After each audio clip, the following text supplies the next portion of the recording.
Chittagong rail station থেকে সরাসরি যোগ দিচ্ছেন সহকর্মী নয়ন বড়ুয়া জয়।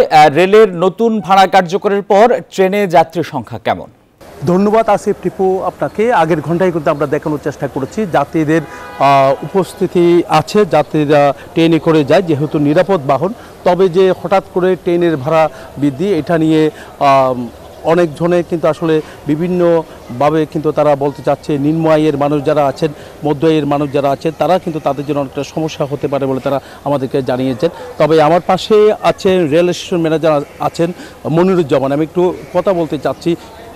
তো হঠাৎ করে যে ট্রেনের ভাড়া বৃদ্ধি এটা যাত্রীদের আজকে থেকে যেহেতু কার্যকর, যাত্রীদের উপস্থিতি কেমন দেখছেন?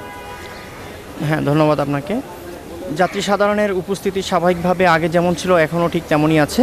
হঠাৎ করে ট্রেনের ভাড়া বৃদ্ধির বিষয়টি আসলে অনেক দিন থেকে আমরা যাত্রী সাধারণকে অবগত করেছি। আমরা বিভিন্ন স্টেশনে বিভিন্ন লিফলেটের মাধ্যমে তাদেরকে জানিয়েছি এবং যে আমাদের ইতিপূর্বে যে রেয়াত সুবিধা ছিল এই রেয়াত সুবিধাটি আজকের থেকে আপনার প্রত্যাহার করা হয়েছে এবং এই কারণে ট্রেনের ভাড়া কিছুটা বৃদ্ধি পাবে এবং যাত্রী সাধারণ প্রথমে বিষয়টি বুঝতে কিছুটা সমস্যা হলেও পরবর্তীতে আমরা তাদেরকে বুঝিয়ে বলেছি এবং তারা সেটা সাদরে গ্রহণ করেছেন।